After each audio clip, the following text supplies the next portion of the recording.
சபைக்குள் வருகிறவர்களை கர்த்தர் ரட்சிக்கிறார். அதாவது ரட்சிக்கப்பட்டவரை கர்த்தர் சபையிலே சேர்க்கிறார். இந்த இடத்துல சந்திக்கப்பட்ட மனுஷனை, சிருஷ்டித்த மனுஷனை உருவாக்குகிறார்.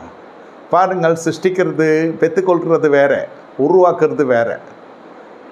எல்லோரும் பெற்றெடுக்கிறாங்க. உருவாக்குறது எப்படி? ஒருத்தன் மருத்துவராக பிள்ளையை உருவாக்குவான்.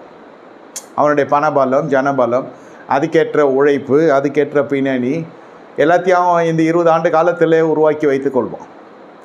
18 வயது பிள்ளைக்கு வந்ததும் அது மருத்துவக் கல்லூரிக்கு போகிறது என்றால் 18 ஆண்டு காலமாக அந்த பிள்ளையினுடைய பெற்றோர்கள் படிக்காதலாம் இருந்தால் கூட ஏதோ ஒரு பக்குவத்தில் இருப்பார்கள் என்பது தான் அர்த்தம். நல்லா படித்து நிறைய மதிப்பெண் எடுக்கிற பிள்ளைகள் கூட சாதாரண இளநிலை பட்டப்படிப்புக்குள்ளே போவார்கள். குடும்ப பின்னணி நிமித்தம் அல்லது பிள்ளைகளுடைய ஆர்வத்தின் நிமித்தம் எப்படியோ செல்வந்தர்கள் தான் படிக்க வேண்டும் என்பதல்ல, செல்வ செழிப்பாக இருக்கிறவர்கள் கூட சாதாரண படிப்பை கொடுப்பாங்க பல காரியங்களுக்காக. ஒன்று பொண்ணு அந்த மாப்பிள்ளை கிடைக்காதுன்னுவான், இல்லை எதுக்கு பொண்ணுக்கு எதுக்கு அவ்வளோ படிப்புன்னுவான். எதையாவது ஒன்று பண்ணி அந்த பிள்ளைக்கு ஒரு காரியத்தை கொடுப்பாங்க. இது உருவாக்குதலை நான் சொல்கிறேன். அது டாக்டராக உருவாக்குறவனும் இருக்கிறான், நர்ஸாக உருவாக்குறவனும் இருக்கிறான், வக்கீலாக உருவாக்குறவனும் இருக்கிறான், என்ஜினியராக உருவாக்குறவங்களும் இருக்கிறாங்க. இதுக்கு எல்லாமே இந்த உருவாக்குதல். கர்த்தர் உங்களை என்னையும் சிருஷ்டித்தார், இப்பொழுது உருவாக்குகிறார்.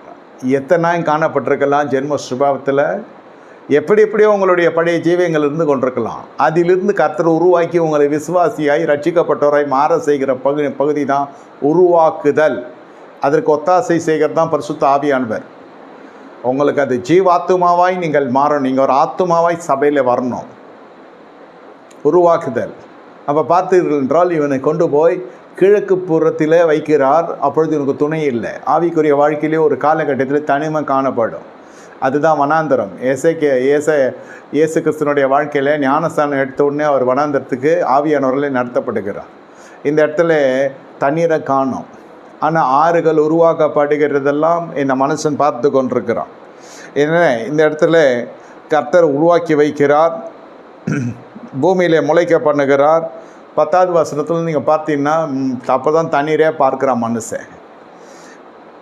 15வது வசனத்தில் தேவனாய் கர்த்தர் மனுஷனை ஏதேன் தோட்டத்தில் அழைத்து கொண்டு வருகிறார்.